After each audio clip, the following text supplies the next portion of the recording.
I love you longer than the moon is far. I love you longer than the moon is far. This program is sponsored by Bet's Gold Coin. Join us for family-friendly dining. Hello and welcome to the October 20th, 2015 edition of the What's Up Mariposa show. I'm your host, Sabine Lott, and I'm here with my very special guest and co-host, Les Marsden. Hello, Les, and welcome to the show. So nice to have you. It's a delight to be here, and I even gave you the down camera hug position so they got to see you. No, I thank appreciate you. that. It's a delight and a pleasure to be here with you. I'm so excited about all the events coming up this week and this weekend, and one of them is your big event. Right. And so that's exciting. And we'll talk about that a little bit. Sounds good. So let me get started on events because right there ahead. are sure a lot of them. So tomorrow, Wednesday, the 21st of October, there are already some events. The Costa Livos Olive Oil is doing a fundraising event for Habitat of Humanity of Mariposa County, and they are donating 20% of all sales proceeds to the Habitat for Humanity. So that's exciting. And October is Domestic Violence Awareness Month. And the Mountain Crisis Center is doing this thing called the Clothesline Project, which they're doing every Wednesday. And that is happening again tomorrow, where you can go and create something. If you've ever been affected by domestic violence or know someone who has, and I think we pretty much all do, then you can go there and do something creative and make a t-shirt, share a story, and it's just for make others aware that this is happening and that support is needed. So that's very exciting. And then Wednesday is always the farmers market. We only have 2 more to go. I'm kind of bummed about that. I miss it so when it's not happening. Yeah. Wednesday from 5 till 6:30, so it's again tomorrow, and then one more time after next week. And then also tomorrow, Wednesday, we have the big Back to the Future event at Grizzly Cinema, which is at the auditorium at the high school. And they're showing all the Back to the Future movies tomorrow. And people may not know this, but one of the cast members from movies number 2 and 3 was actually here a couple of days ago. No kidding. Old friend of mine, Jeffrey Weissman, who was actually hired to play George McFly, Marty's father, in the movies 2 and 3. Really? Just happened to be in town for a wedding, and so we got together and we had a lovely little lunch and got caught up. That's amazing. I did not know that. Well, I wish he would be there tomorrow. Well, I wish he could be too, but I don't think he'll be here. I don't think so. But that's happening starts at 5 p.m. with the first movie, and being there showing them all back to back, it's going to be going on until about 11 p.m. So I don't know who's going to make it through all these 3 movies. And then Thursday, the 22nd, we have the El Portal Fall Festival, and that's happening at the El Portal Elementary School at 5:30 p.m. Please mark your calendars and join us. It says we're planning a great evening of family fun with dinner, dessert, auction, pumpkin painting, and more. And then, as usual in October, Thursday night, the Soul Galaxy plays acoustic music around the campfire ring. That's always good. And then Friday, we got a bunch of stuff going on Friday. First of all, 10% of the proceeds of all things sold at Pioneer Market are going to the deputy sheriff who got injured. So, go shopping on the 23rd because 10% of the proceeds are going to go to him. And that's pretty amazing that Pioneer's doing that. Yeah. And then there's a very exciting performance happening at Feaster Auditorium at the school. It's the Beet Harvest Autumn Student Show. And I talked to Adam Burns, who is, of course, the music teacher, about this today. And this is what he said. He's the founder and coordinator and currently the only teacher at Beet Harvest. And you can go online to beetharvest.com and look up more information about this. And basically it enables, the show is a fundraiser for a scholarship fund. In September 2015, they started offering 2 scholarships for high school seniors to participate in the Beet Harvest program.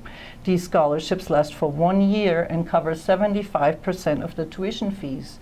And the students only have to pay 25%, which works out to $5 a lesson. That's unheard of. and for a whole year they get to attend these music lessons. They learn how to write songs and how to the electronics and technology behind it and all sorts of things, writing, recording, performing. And the content of the show that's happening on Friday is chosen by the music students. And there are all sorts of different people performing. Some are performing solo, some have family members joining them, and he said there are a total of 24 different performances Friday night. Wow. Which is just tremendous when you think about it. And these are all kids. I mean, it's going to be something else, really. Yeah. It's going to be just amazing, I think. 24 different songs, and that starts at 7 p.m. on Friday night, the 23rd. I'm looking forward to that myself. I think that's going to be great. And then also Friday night, we have, I heard a rumor anyway, it hasn't been confirmed, but I got the word from John Kidd, master drummer, the Soul Galaxy, probably will be at the Hideout Saloon Friday night. Wow. And then, of course, Friday night, there's trivia at the Miners. And then we have Saturday. And I don't know about you, but we were initially going to try to go to the fundraiser dinner, and we could not get tickets. Wow. That sold out so fast. That's great news, though. It's it really is wonderful. fantastic. And they It was do sold out. have, they did set up a trust fund, and you can either send a check to the sheriff's office or you can go to West America Bank. They know exactly what account to put it in. And they sold out those tickets in record time. We tried to buy some and they were all gone. Well, it's amazing how the Mariposa community comes together for its own. It's tremendous. And It you could not really have a is. better fundraiser cause than this. It's quite amazing, you're so right. And it starts at 5 p.m., the doors open, and then there's a silent auction, and dinner starts at 6 p.m. I'm sure that's going to be just phenomenal. And then at 7 o'clock at Feaster Auditorium, we have the big symphony orchestra concert. So Well, and I can can't tell wait you to hear a about little that. bit about that. Sure. That will be the opening of our 14th season. No And it's kind of kidding. surprising when you think about that. I tend to lose track of time when it comes to the orchestra because it feels like the memories that I had of its very beginnings, its very first rehearsal, its very first concert, seems like it was just yesterday. But it has been 14 seasons now, and we are going to be starting Incredible. up with our 14th grand season opening. And the thing that I was thinking about today, because you caught me at the right moment, last night we had our final rehearsal, and I'm always excited and thrilled by their work, but last night I was completely and totally blown away. And I know that everybody who comes to this concert will be equally blown away by the sound and the power and the passion, the precision, all of those elements about this orchestra that it has readily increased with every single rehearsal period, with every single concert. And it's funny because from time to time people will say, well, I don't know anything about classical music, and the thing I have to say is you don't have to know anything about classical music. All you have to do is like to listen to music. And there's nothing like having classical, symphonic, orchestral, seeing 60 musicians come together, play together with extraordinary precision, but also passion. And Exactly. that, with every single concert, they have increased both of those capabilities. And now the level that this orchestra is at, 60 musicians of them, is beyond belief. 60. 60. Is that right? Oh, it is. And I get requests from people to join the orchestra all the time. Oh, Seriously. And I've actually that's added just a amazing. couple new violinists that who moved to the orchestra, to the area. And the problem that I have now is that I do not have room on that Space. stage. Yeah, the Feaster Auditorium, as it is, we had to have a stage extension built for the front portion of the stage. And whenever we play, they set this thing up that's about 8 feet of additional space in the front and about 30 feet wide. And if it were not for that, I would not even be able to have 60 people on that stage. But, I would love to be able to have 70, 75. Right. I have the requests. That's I have the musicians incredible. out there, but I can't. I have no room for them. I did not know there were so many members. Oh yeah. And seriously, I could not state this any more sincerely. If you have not heard the Mariposa Symphony Orchestra play lately, you have to come. You will not believe that this is this organization in our teeny little Mariposa, and how extraordinary they sound. How So true. you know, and the repertoire for this concert, we're going to be opening with a fairly. That was my next question. Well, and the thing is, I always have to think very long and hard, because I always want to have each concert to be a very much a whole, so that you can come in and say, oh, there's a reason for that, there's a reason for that. And with this concert, I'm doing two extraordinarily well-known pieces of music, but they will be sandwiched by two extraordinarily unknown pieces of I love music it. that must be known. They're the two pieces where if you hear them, they immediately they go right to your heart. They are pieces that you immediately are, in the case of both, in some ways, you find them to be funny. You find them also, particularly one, to be very heartfelt, very touching. We're going to open with a piece that was written in 1773, but then reimagined 128 years later by a different composer, Conductor. The piece was originally the ballet suite from the opera Céphale et Procris by the composer André Gratry. And he was French, and he really, more than anybody else, created what became this wildly funny opera, the French comedic opera style. And so in 1901, the conductor, arranger, composer Félix Mottl then took it and gave it a little bit of a twist, gave it a little bit of a romantic era sound. And it's almost unknown. So wonderful, a charming, bubbling little piece. We're then going to follow that with one of the greatest, most well-known pieces of music anywhere, from any country, but it was written by an American composer. It was Samuel Barber's Adagio for Strings. Now I can say that, but people may not recognize it by the title or by the composer. But if you have seen the movie Platoon, if you have seen the movie Elephant Man, if you have observed almost any solemn occasion, this piece of music was originally premiered in 1938, and in 1945 it was played at FDR's memorial service. It was also played in 1963 in November, when JFK's memorial service was held.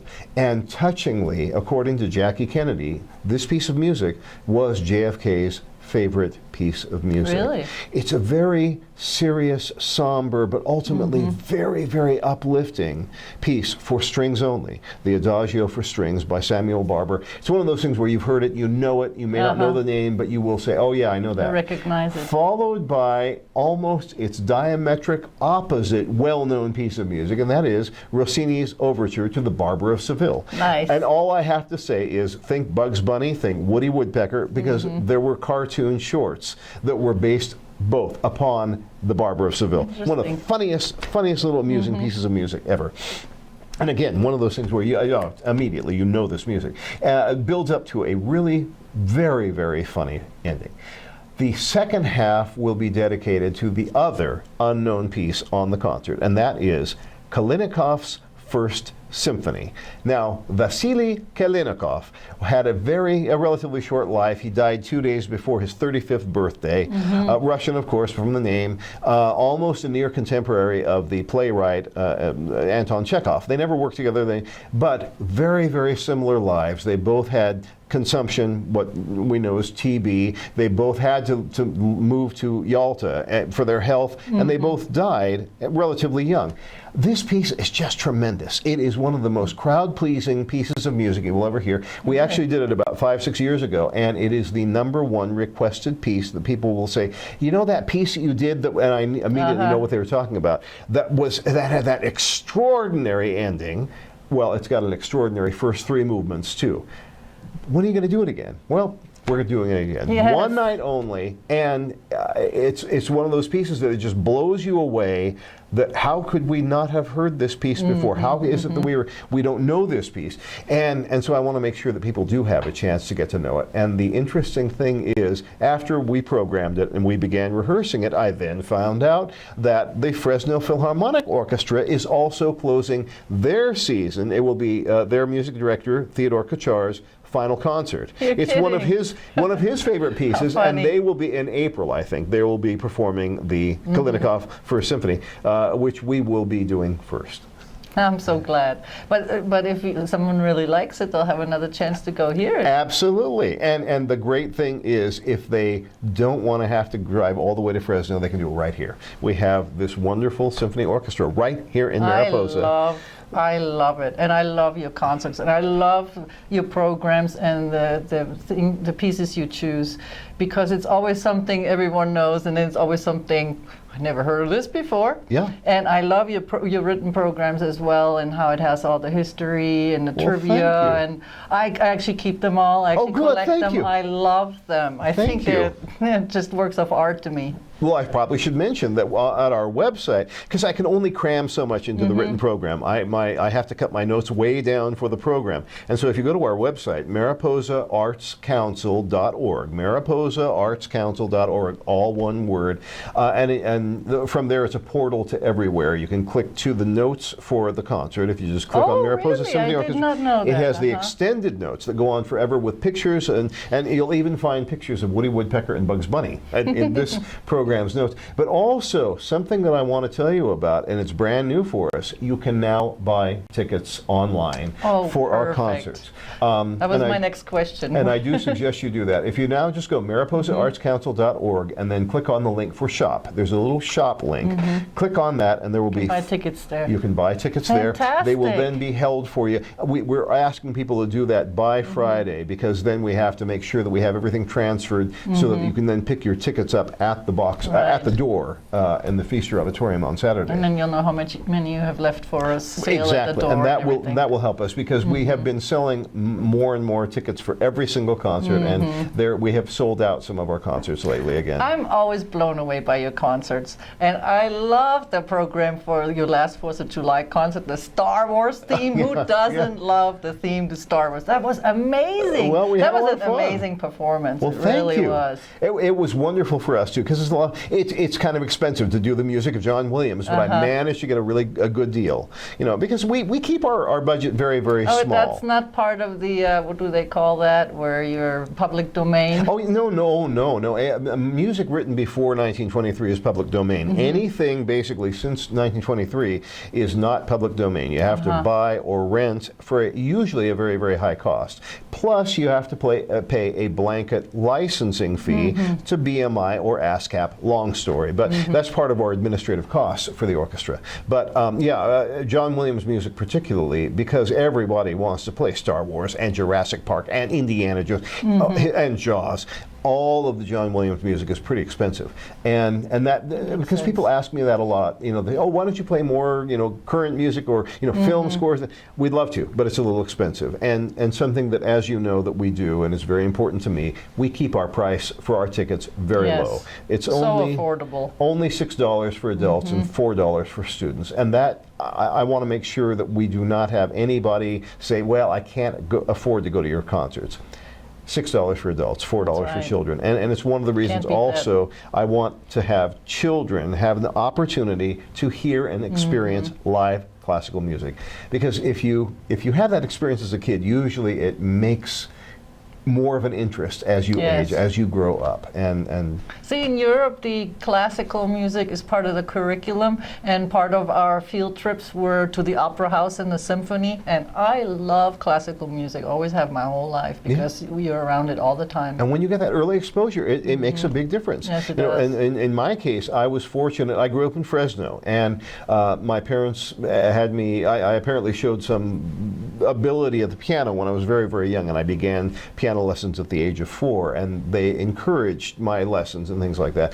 And fortunately, when I was in school, in elementary school, at the 4th grade, we had a 4th grade orchestra. It wasn't a band, it had strings, it had everything, and I was fortunate, very fortunate, because it wasn't long thereafter that we began to lose that from all of our schools. And we're very fortunate for the programs we still have in Mariposa. Exactly. And we're very, very fortunate. That's why it's so important to go to that concert on Friday to support that program. Absolutely. And the work of Ada Burns. Exactly. He's doing so much.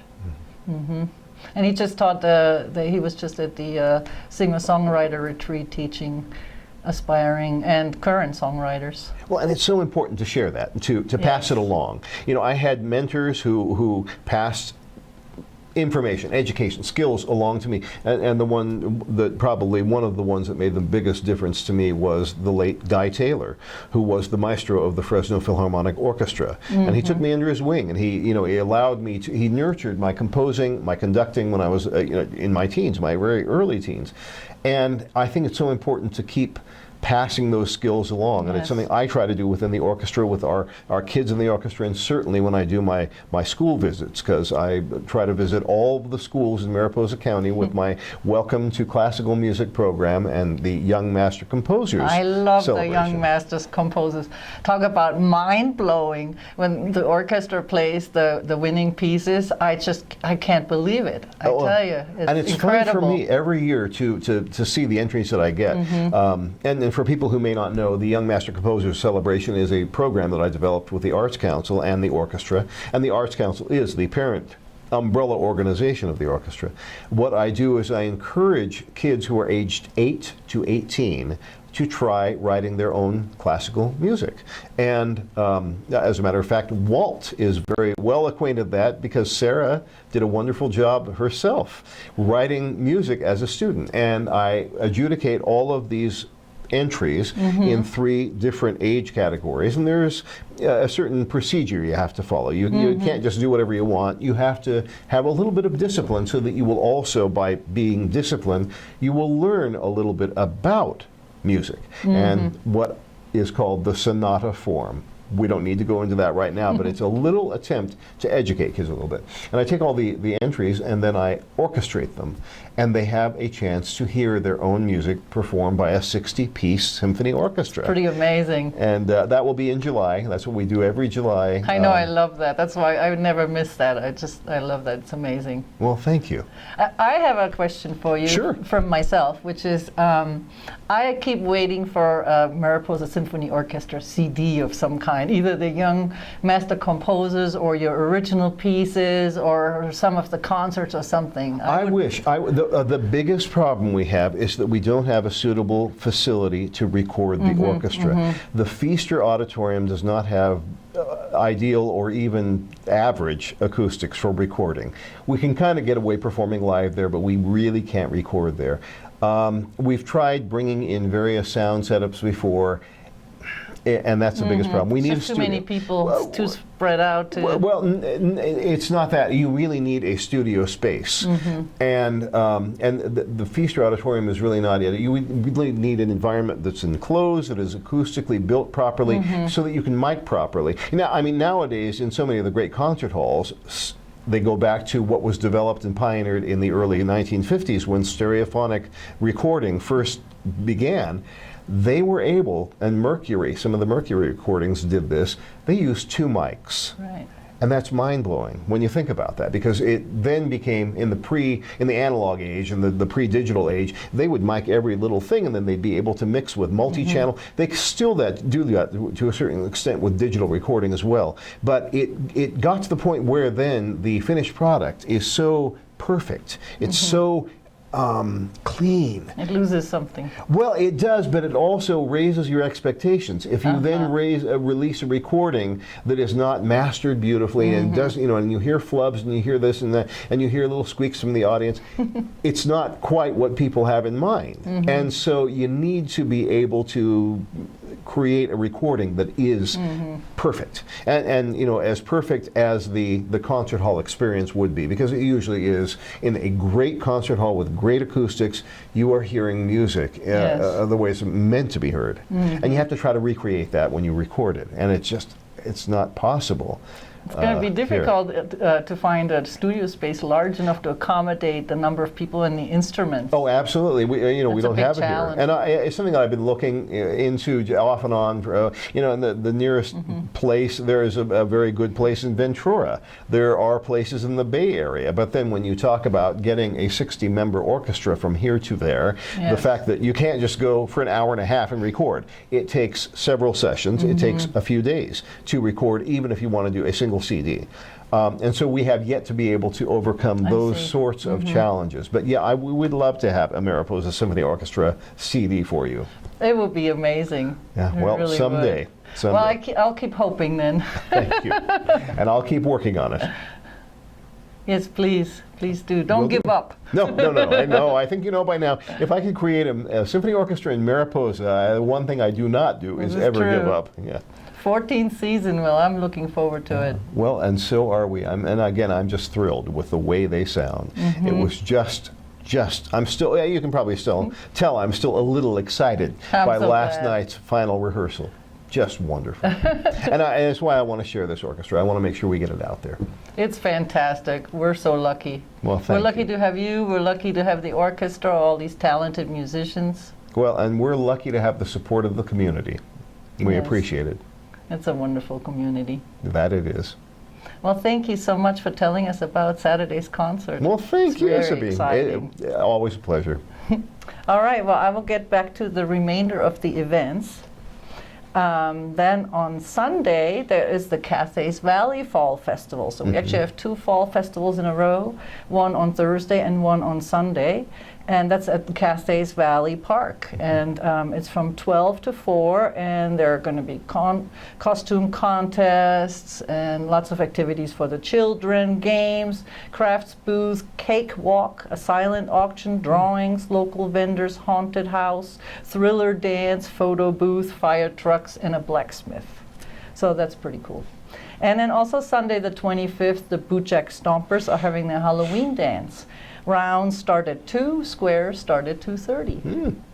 And then, of course, Monday, you're going to have, you'll still have rehearsal every Monday? Well, we're going following to the take concert? that one off. No, we're going to take that one off. But I may have Well to. deserved, I well may deserved. have to hold a small rehearsal because, the 5 members of the Mariposa Symphony Orchestra, including me, will be participating in the TEDx Yosemite event, and so we may need that Monday night, this coming Monday night, to rehearse. You already know what you're going to play?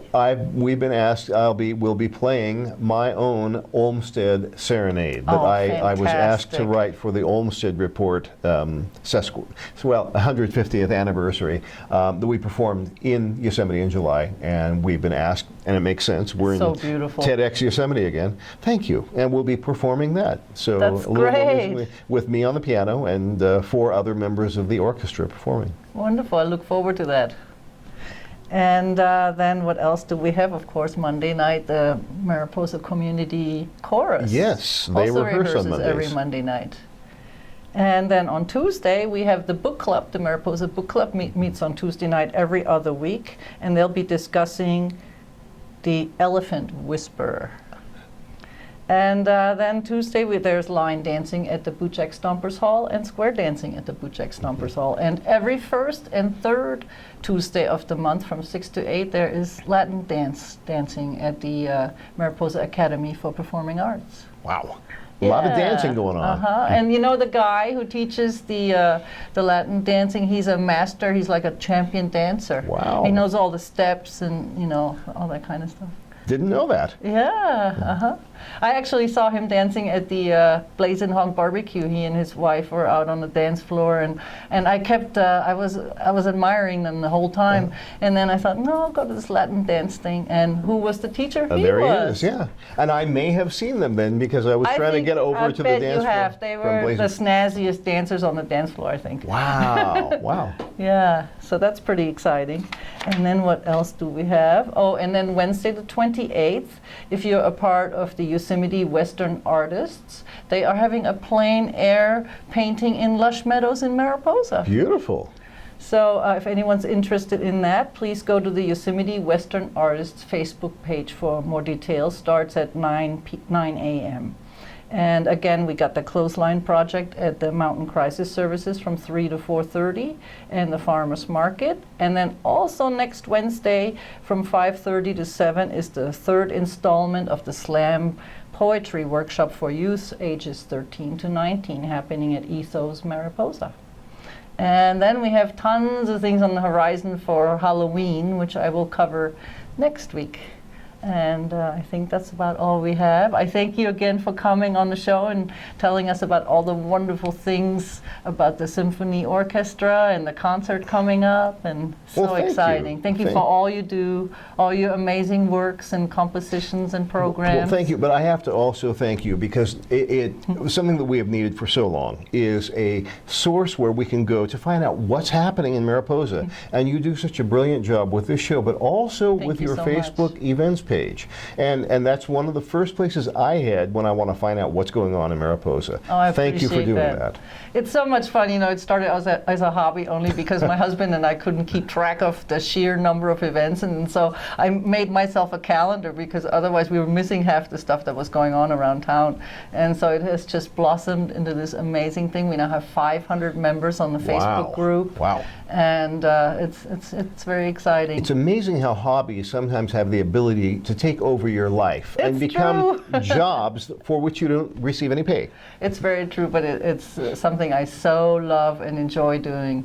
And it's so appreciated by so many people. Thank you for it. Thank you so much for saying that. It's very kind. Sure. And I think that's all we have. Thanks again to Les Marsden. And please join us again next week on the What's Up Mariposa show. I'm Sabine Jordan. Goodbye.